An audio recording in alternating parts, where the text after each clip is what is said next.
Welcome to Carrying Wayward, a supernatural podcast for fans who aren't ready to let go and newcomers to the series who are ready to jump in. I'm Drew Schulman. And I'm Marie Vigouroux. In this episode, we're diving into Supernatural Season 9, Episode 13, The Purge. Let's get this show on the road.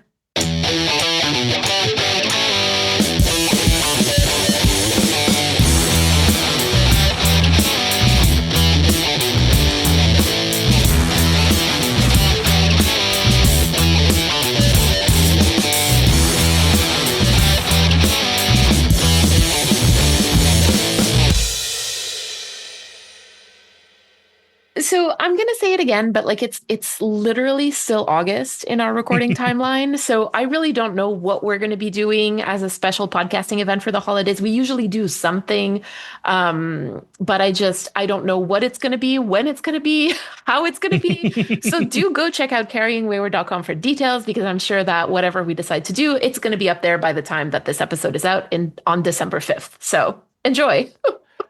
And as always, thank you to our patrons who are supporting us, rain or shine. That really means so much to us as like a listener-supported podcast. And again, just a reminder that you can gift a Patreon membership or, ask for one as a Christmas gift if Christmas hasn't happened yet, or a New Year's gift. New Year's is a gifting season, I've decided now. Well, December 5th, Christmas hasn't quite happened yet, so we still have time. December 5th, right, yes. There you go. I'm bad at time travel. I know, time travel is hard. But you know what I am good at? The recap. Yeah. You got me. All right, I'm going to count you down, okay? Count me down. All right, 3, 2, 1, donut. We have the brothers on a case again, the begrudgingly working together, even though there's still some animosity there. People are having their insides sucked out of them on a horrifying method, and it seems to be going for people who are a bit heavier set in life. This leads them down the road to a spa that is specializing in this, and it turns out it's run by a dude and this creature who's trying to be an ethical creature. She's like, I'm helping people and I'm not killing them, but her brother is big murders, even though she wants to help him. Ultimately, they stop the bad one. The good one's okay. They threaten to ship her back to her home country, which is a whole bucket of weird worms. But they do solve a case together, and it's still, the animosity's still there, but it's like they're working through it kind of thing time. This episode is so weird in terms of the political messages that it sends and just the messages that it sends overall. We're going to talk about that a little bit. But it was written by Eric Carmelo and Nicole Snyder, directed by Phil Sgriccia, and it originally aired on February 4th, 2014. Now, let's focus on some of the better moments, I guess, of this episode. We meet Donna. We meet Donna Henscom. Oh my God. Yeah. Tell me your thoughts, because I have a huge crush on Brianna Buckmaster. I am so down bad. It's bad. I love her. I'm just making sure, because I'm having a moment where you've said Donna. I am picturing a character from the show. She is the officer they meet at the beginning who ends up going to the spa, right? Yes, that's her. Okay. She is so wholesome, so adorable, so cute. I love her. I want the story of her getting revenge on this shitty husband of hers who thinks she eats too much, and just I want her to thrive and have her own life and be amazing, because she's so wonderful and cute and sweet. And again, emblematic of the problem with this episode, which we will touch on. But love her. Oh my God, what a cutie. Absolutely love her. She is the best. Dean does get told off for flirting with a male trainer who happens to be Sam, but again, clocked. Okay. Oh yeah, no, that was again one of those moments where I'm sure this has been spun wildly out of control by people, but just the called out for flirting with male trainer was someone sees you, Dean. Oh, yes. We do have another installment of Dean recognizing any kind of knockout drug, which we're going to be talking about a lot in Critical Time. I will hold my thoughts, but oh, yeah. And we also end on another kind of ambiguous ending where Dean said that, he would do it again, in regards to letting Gadriel possess Sam. And Sam obviously strongly disagrees. And that's kind of where we leave off. It's been a couple of episodes now that they're together, but not quite together. And it's it's awkward. Oh, yeah, no, there's definitely awkwardness here, because it's very much I feel like Dean is thinking things are back to normal, and Sam's no. This is a temporary truce while we fix shit. Yeah. The fixing shit has to happen, or else this doesn't stay. Yeah, exactly. And I don't think that Dean is fully aware of that. Like, I think Dean is just like, it's gonna go away. It's fine. I was right. I did the right thing. Oh, Dean. Oh, Dean, indeed.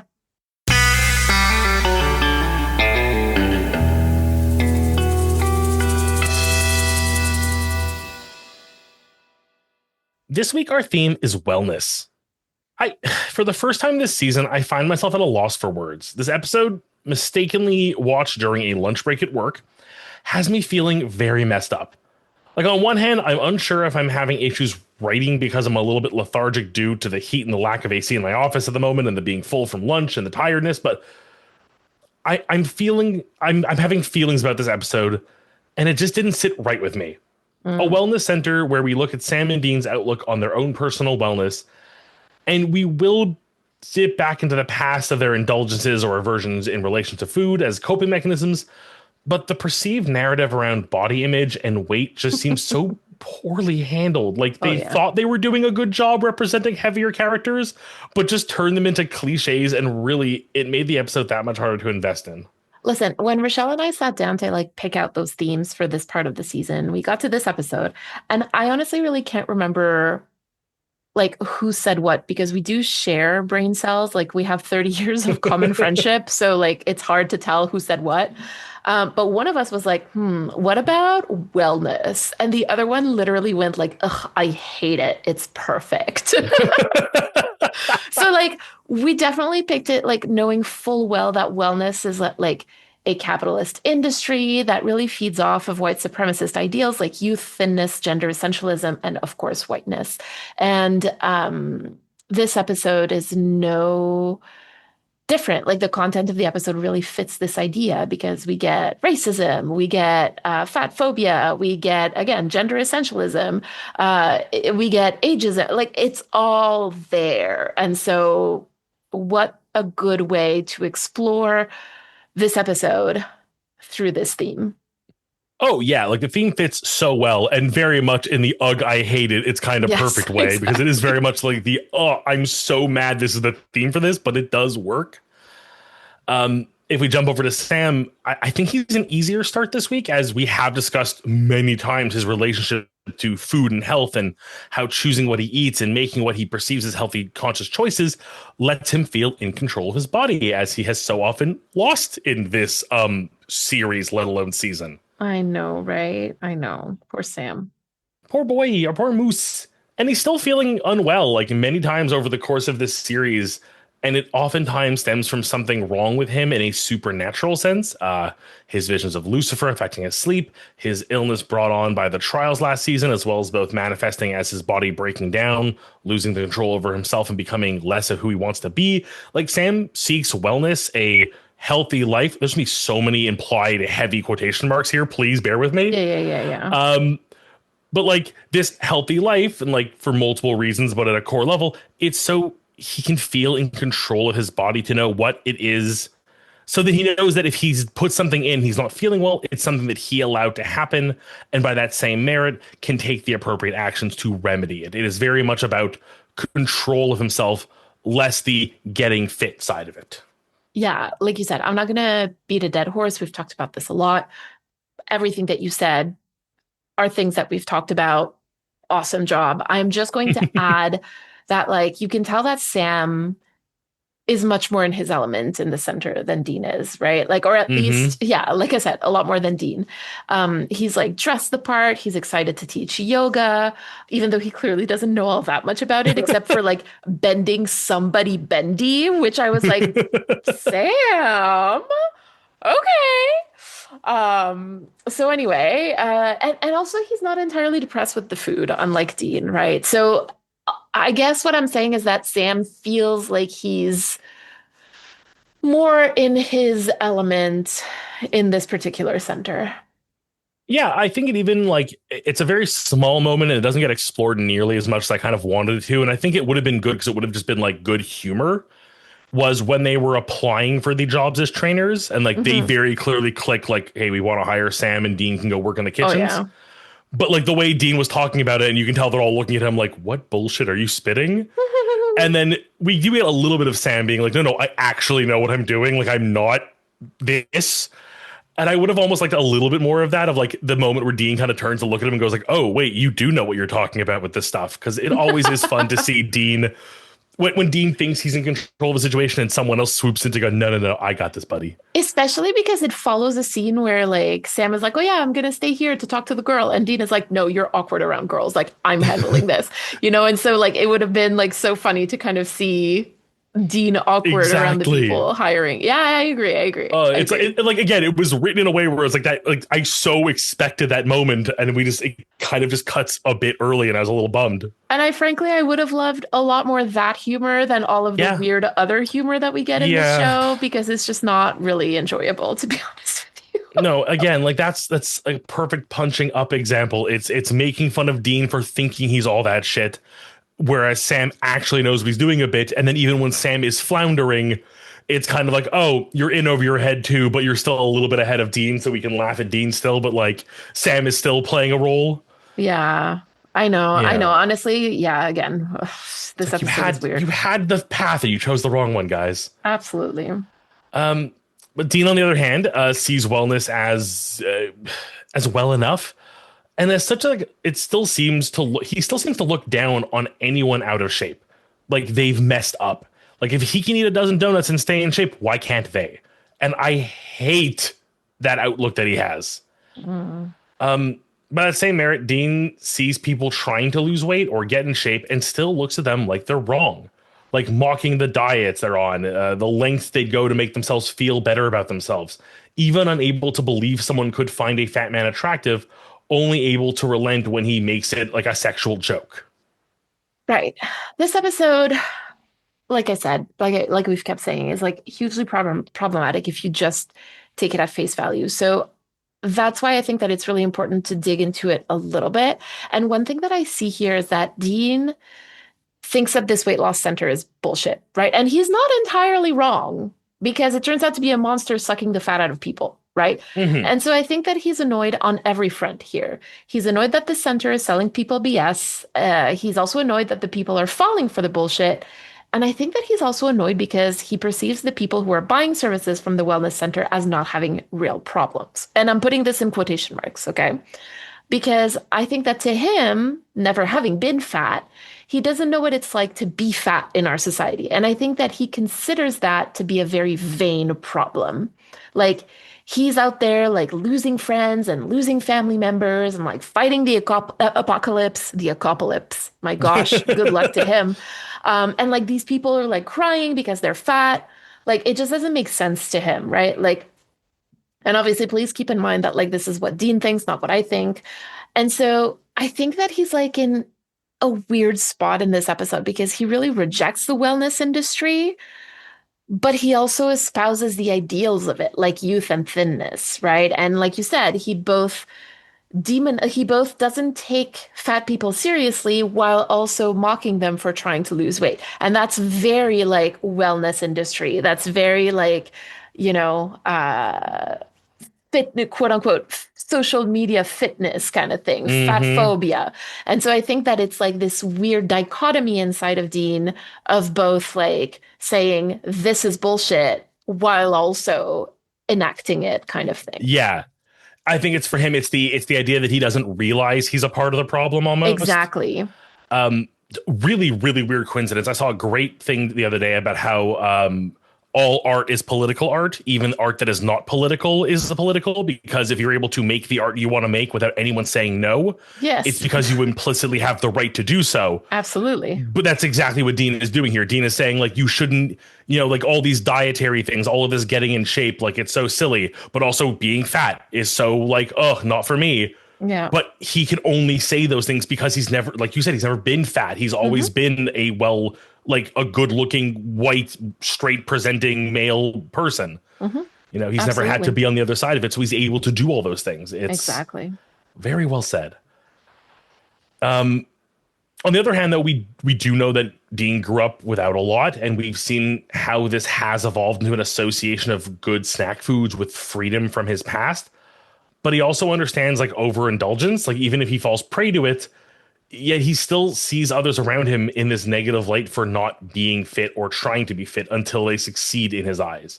like the hot trainer at the gym who was clearly heavier but lost the weight at the spa and now is good looking enough that he can see past her having been heavy or her attempts Mm. to try to look pretty because she's now outside of that game. She's air quotes won and is pretty.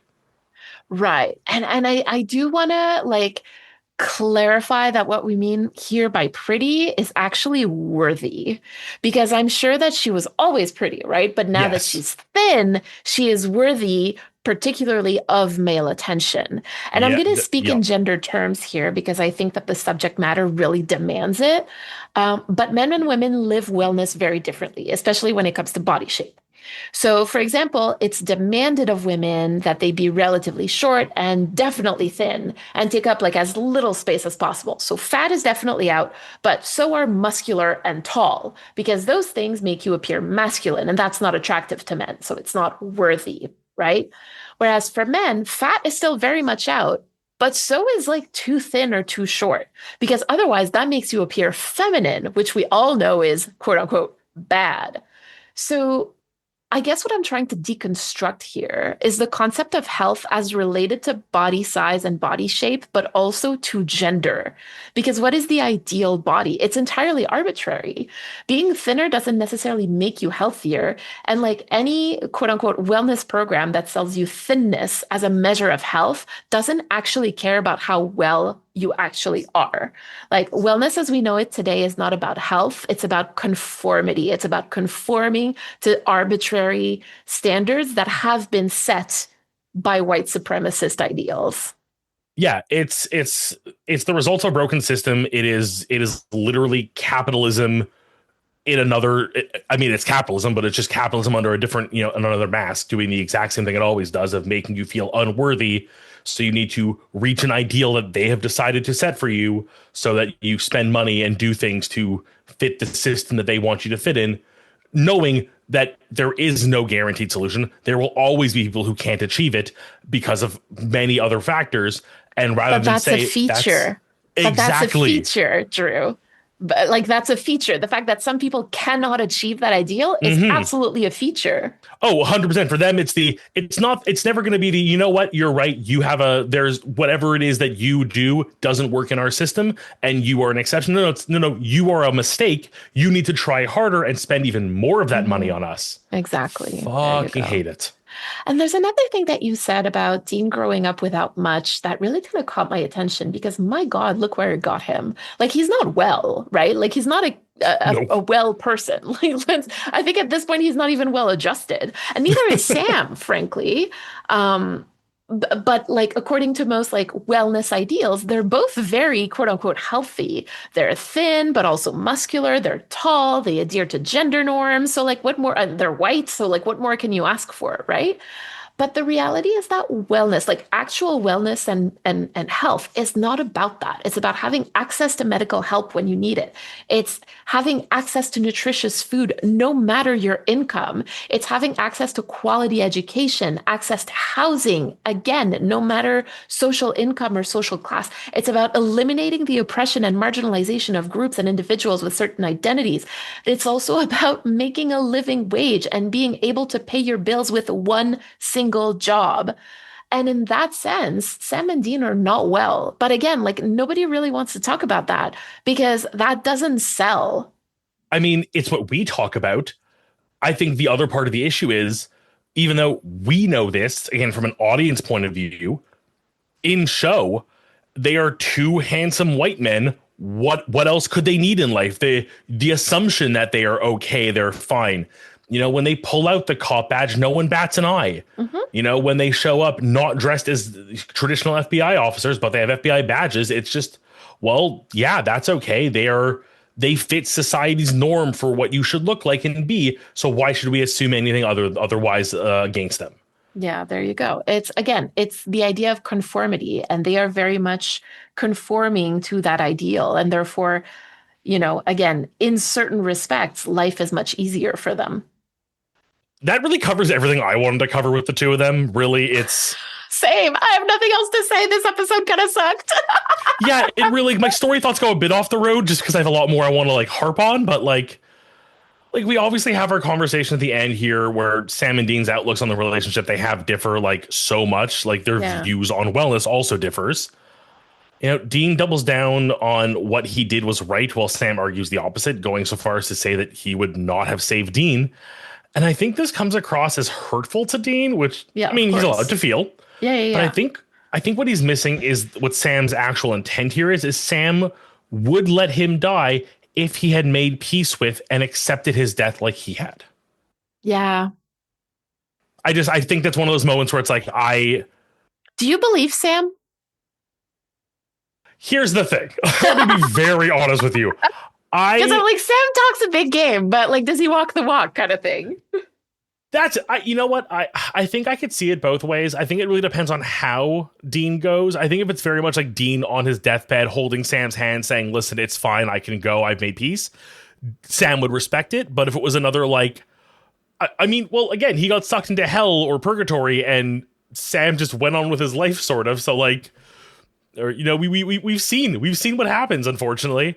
I think there's a world in which Sam would accept Dean's death and just let it be if he knew Dean was okay. But I think if there was ever that doubt that Dean maybe like wasn't ready to go, he would fight to get him back. Okay, well, let's see what the next few seasons bring. I mean, we have roughly 5 seasons ahead of us. I have to imagine both of them are going to die a few more times, so we'll have time to test this theory. At least a few more times this season. Let's put it that way. This season. No, kidding. I'm saying this series. Oh God. I do want to cut back to what we discussed last week. Their outlooks are different. I think up until now, Sam had just sort of accepted Dean's outlook as his own, but now more and more we're seeing that they look at the world differently. Like, again, Dean wants to kill the monster despite all signs pointing to them being good. And Sam says no. And maybe that's progress, but Dean does go along with it this time. He does say, okay, fine, you're right. They weren't the bad guy. Let's let them live.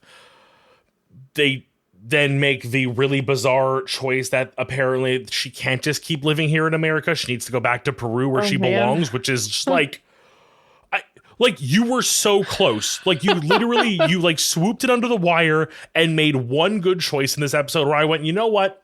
I'll have my problems, but at the end of the day, we get some Sam Dean growth, and then they just took the gun out of their mouth, put it right in their foot, and fired. I mean, obviously, this has like some very, very potent connotations for us in 2025 with what the Trump administration is currently doing in the US with ICE and all of that stuff. It's just, this idea that like, because you are an immigrant on the land, then you automatically, if you do anything potentially wrong, you absolutely have to leave, or even in this case, if you don't do anything wrong, but you are associated with somebody who did something wrong, then you have to leave. Like, I don't know. Yeah.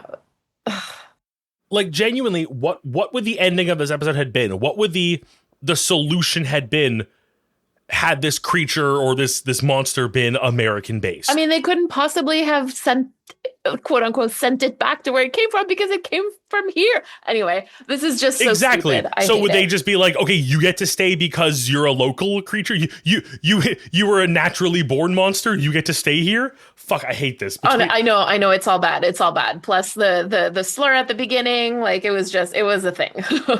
Oh yeah, no, this episode was just bad. Anyway, critical time, perhaps, to make things better, right? Right?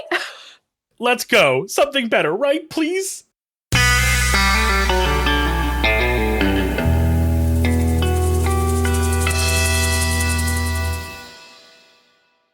So one thing that we didn't really talk about was Dean, again, recognizing getting drugged, because this isn't the first time that this happens, right? The first time we ever talked about this was in season 2, episode 6, No Exit, when Dean is able to like smell and identify chloroform when Joe and Sam aren't. And honestly, like that generated so much conversation on our TikTok back in the day, like when we were doing the weekly releases on TikTok. Oh my God. Like it was one of those videos that really traveled far and wide and did like some numbers. And I was like well and truly shocked at the number of people who couldn't help themselves and just made it sadder than it already was. Like, I guess this is a supernatural fandom. Like, what was I expecting? But I kid you not, there were so many comments on that video about like how people thought that like John had basically chloroformed Dean to show him never to let his guard down. And there were so many variations of that. Like I swear, I had to take a TikTok break at the time because of the comments on that video at one point because it was just so depressing. So here we have Dean immediately able to recognize the Rohypnol pills, the roofies, just from looking at them. And the dialogue is pretty devastating because Dean goes, "These aren't supplements, they're roofies." To which Sam replies, "What? How do you know what roofies look like?" And Dean says, "How do you not know? You think I want to end up in a hotel bathtub with my kidney carved out in Chechnya?" And I just think that there's a lot to unpack here. Again, because there's this weird Americanism that happens here. Because also, if you want to view it as John Winchester failing as a parent again, you definitely can. And I'm going to tell you why.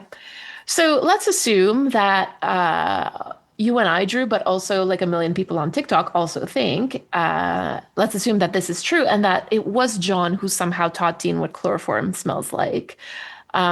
I think that it would be safe to assume that John would also be the one to have taught Dean what the Rohypnol pills look like. Why would Dean's main fear about roofies be to find himself missing an organ in Chechnya, of all places? And I remember, like, when I first heard this, I was like, why Chechnya? Like that. And I was just like, that is so 1995 at the time. Like, that's what I thought. And I think that I was onto something because Chechnya was pretty unstable politically in the 90s. Like, very, very briefly, it declared independence from Russia in 1991, only to become a Republic of Russia in 2000. I'm not going to go into the details, one, because I don't know them, and two, because that's not really the point of this.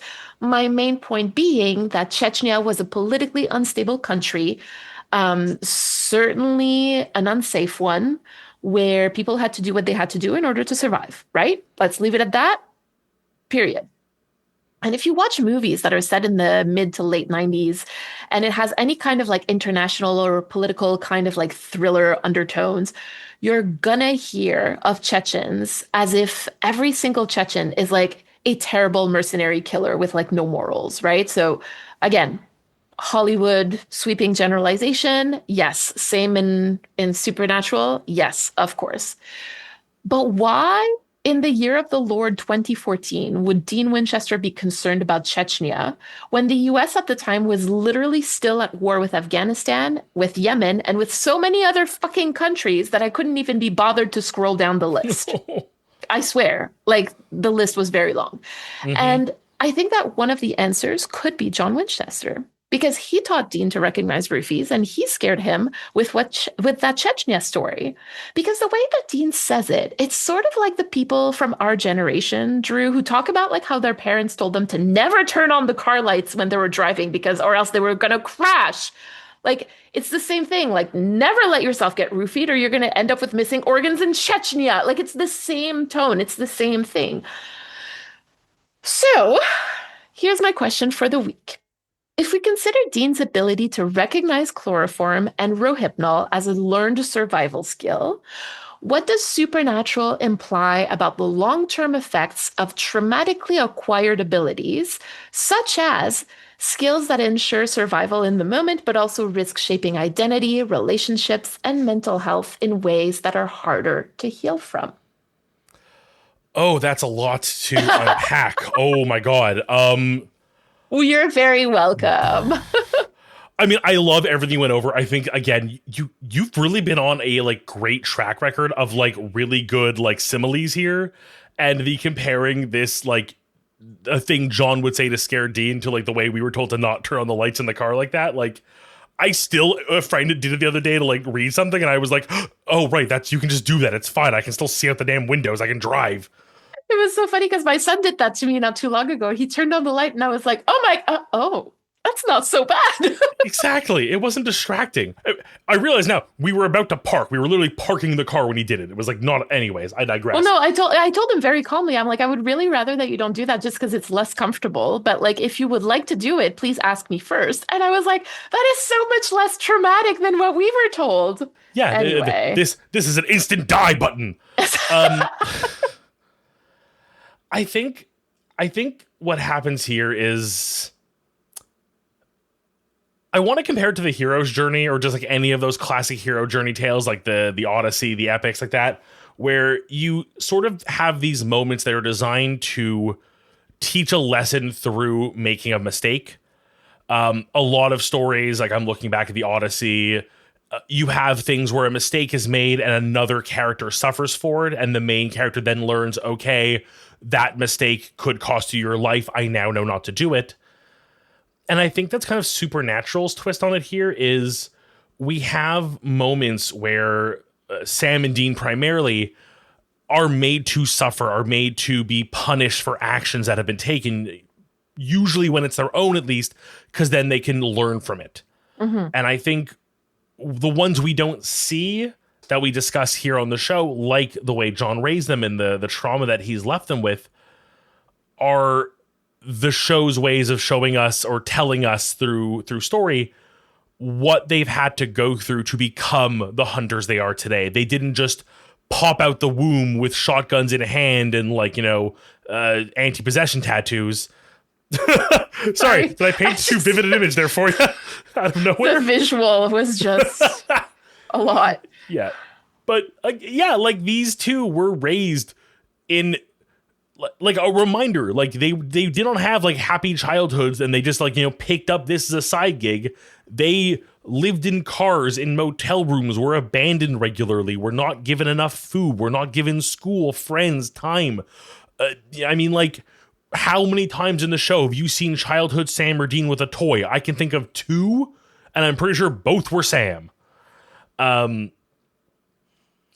This is the show's way of letting us know that while we look at these two as, again, they're white and good shape and handsome, they fit society's standard for what everyone wants to be, we have to remember that they suffered, they still suffer so much.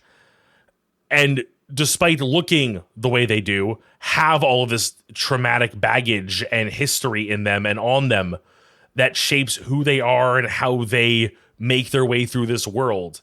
It's the reason we had that infamous episode with Amy when Dean kills her. It's because he learned the trauma of being around these things so often and knowing you can never trust them, that it was easier to kill one and walk away and lie about it to Sam than it was to know it was out there somewhere and potentially could come back and bite him in the ass. So it also, by that same extent, then lets us see them heal, because he was able to walk away and let Garth live his happily ever after with a family of werewolves post solving their problems. Sam has learned through being almost a part of the demon world in his own way that a lot of them are there against their will, or a lot of them have just been broken to a point that they don't understand what they're doing anymore, or that what bad is bad and good isn't good. My God, it just occurred to me how much this is going to be important for Crowley's development if we keep kind of going down his road. And I'm so excited for that. Because my God, has he been through shit? A lot of that he's chosen to do. If he's ever to have any kind of redemption arc and try to get off the demon train, the trauma and the learned skills he'll have are going to be nuts. Oh my God, I'm screaming with you all. Okay. All right. Hi, everyone. Yeah. Let's I'm sure we have a voicemail somewhere, right? Let's go do that.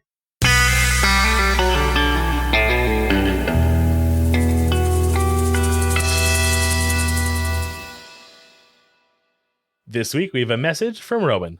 Before we listen to it, we want to remind you to send us a 3-minute voicemail. To respond to anything we discussed today or ask us a question, you can use the recording app on your phone and email us that recording at carryingwayward@gmail.com. And we are definitely looking for some new voicemails, so if you were ever wondering about it or just really had something pop up, don't hesitate. Grab that phone, record, and send it over. Hi, Drew and Mary. My name's Rowan. My pronouns are he, him. This is going to be a lot. I'm going to try to get this in 3 minutes. I apologize if not. I just listened to your guys' episode, season 8, episode 2. What's up, Tiger Mommy? I also watched episodes 1 and 2 before listening. So like season 8, episodes 1 and 2 before listening, so it's all jumbled up in my brain. Nothing I can do. ADHD is great. I have so many thoughts on these 2 episodes. So sorry in advance. I'm gonna stick with one though, which is the boys' definition of free will is, or their ideas of free will are very different. We see that in the conversation they have when they find Kevin, and Kevin tells them about closing the gates of hell. I mean, first of all, the show's trying to tell us that Sam's in the right in that conversation, which is so weird. Listen, I love Sam. However, he's accuses Dean of being a hypocrite about free will, when Dean's supporting Kevin's decision and Sam's not. It's Kevin's decision to have brought up the fact that he can close the gates of hell. It's Kevin's decision to close the gates of hell. It's Kevin. He was the one who brought it up. He's sat on this for like a year. I feel like he knew what he was getting into and what he was doing, telling Sam and Dean about it. He's a smart kid. He knows what happens when you dangle a carrot on the stick in front of a horse, you know? And so I think it's really interesting that the show's trying to tell us in that one conversation that Dean's on the opposite side of free will, where I think the conversation isn't about free will, but it's about their definitions of it, not whether or not one of them's for it or not, or is being a hypocrite or not. Sam's view of Sam's idea of free will is similar to that of an open world sandbox game, where the only limitations are what the game developers, quote unquote, God, decide. However, Dean's idea is similar to when you gentle parent a child. You know, you give them, you tell them like, oh, you can wear the red socks or the blue socks, but you have to wear socks. It's very much Sam's idea of free will is you can make decisions regardless of the situation you're in, whereas Dean's idea of free will is making decisions based off of the situation you're in, or limited to the situation you're in. And I think it's really interesting because I think it's a idea and a theme that pops up throughout the show, and kind of like fits with their characters in a way very well. But I think it's also really interesting that these 2 characters who are part of Team Free Will have 2 very different ideas of free will. And I also recognize that like later on, and I'm not sure if it's the same episode or episode 2 or not, but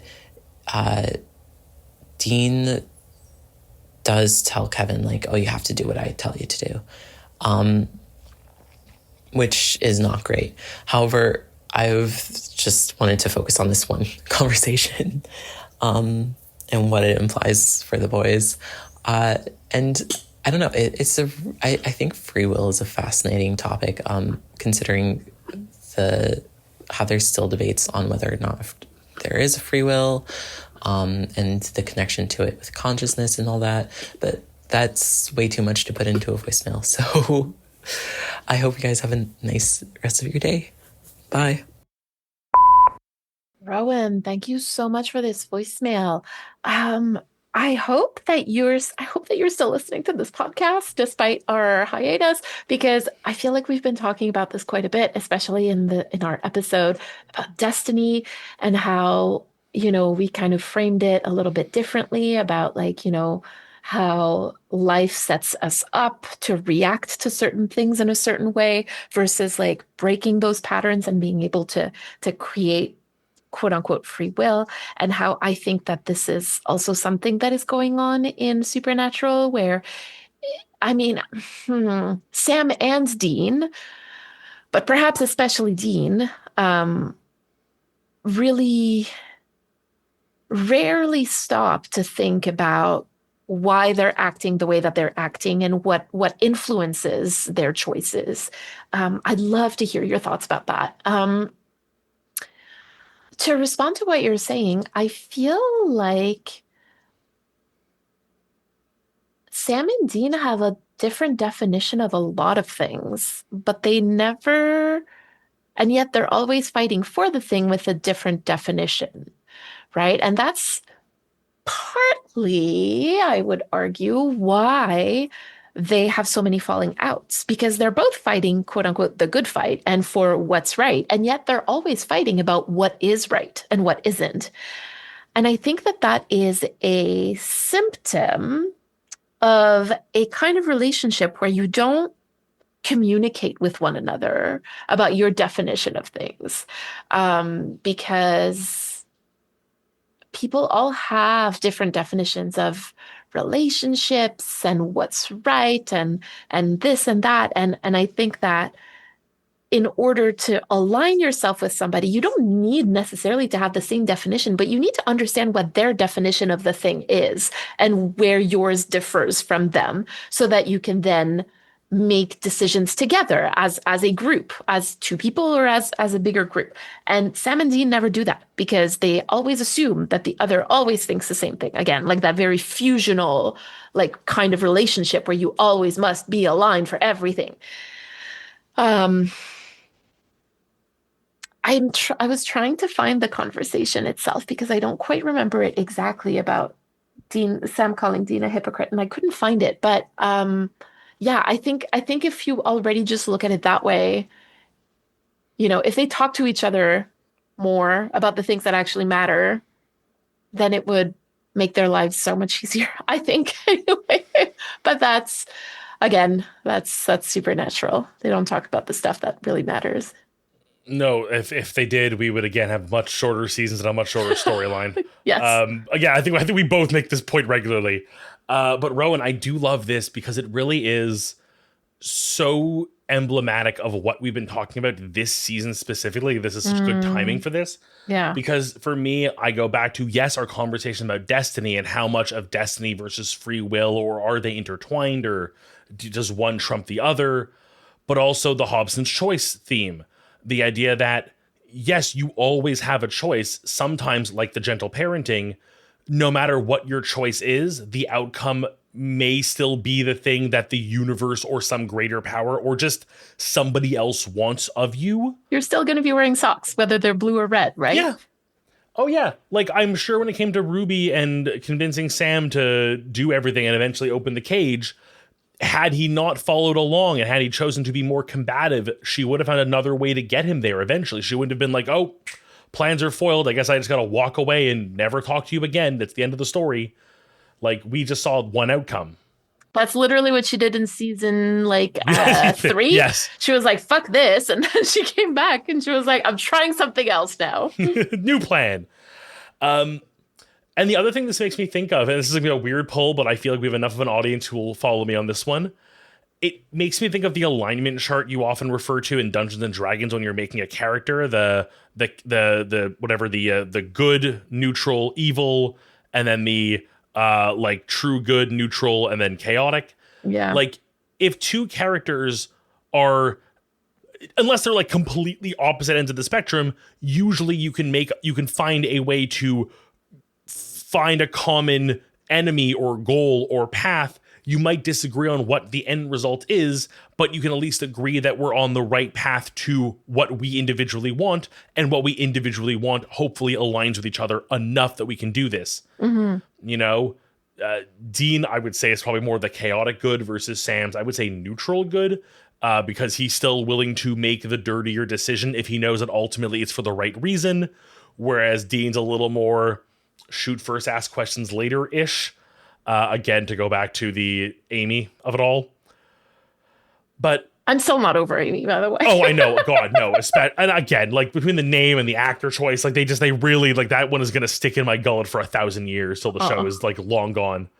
But I think that is something so interesting about this, Rowan, and I do thank you for bringing it up because I think there is, and I think I'm guilty of it. I'll even say we. I might even lump Mary in there and throw her under the bus with me. That's okay. There is time where just when you're watching the show and there's so much to discuss, we lump the brothers together. As much as we talk about them separately in story time, we do sometimes lump them together, and sometimes it's doable. You know, in their love for Garth, I don't think we need to differentiate who loves Garth differently and how. They do, and it's fine. But it's this season especially where we are seeing this actual breaking point where their end goals have now pulled them far enough apart from each other that working together isn't working. And a lot of the themes are letting us view how the two of them handle destiny / free will / the theme / each other in their own way to get to what they want. And then sometimes that means they're splitting apart a bit. They're trying to come back together, but clearly one is much more comfortable with this than the other, and it's not going well yet. I was like, really? One of them is much more comfortable with it than the other, and it's not Dean. Yeah. Okay. Yeah, thank you so much, Rowan. Honestly, that was a lovely voicemail.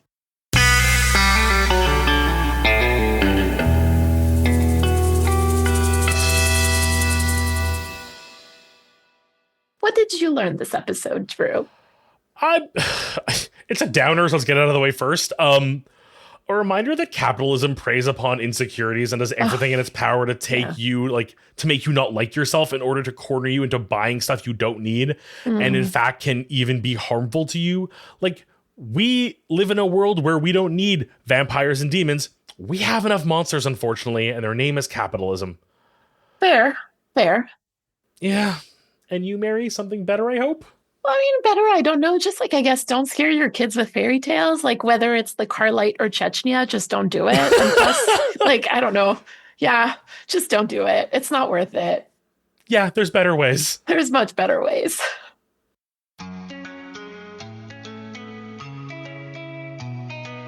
This was Carrying Wayward, a supernatural podcast produced by Rochelle Castellano, hosted by Marie Vigourou and Drew Schulman. Thank you to everyone supporting us on Ko-fi or Patreon, including our bunker patrons, Jeremiah Thomas and Michelle. We'd also like to thank Jake Lionheart for our music. Head over to carryingwayward.com to become a patron or a Ko-fi subscriber, and for our merch store and our socials. And write us a review on Apple Podcasts. Carry on, our wayward friends.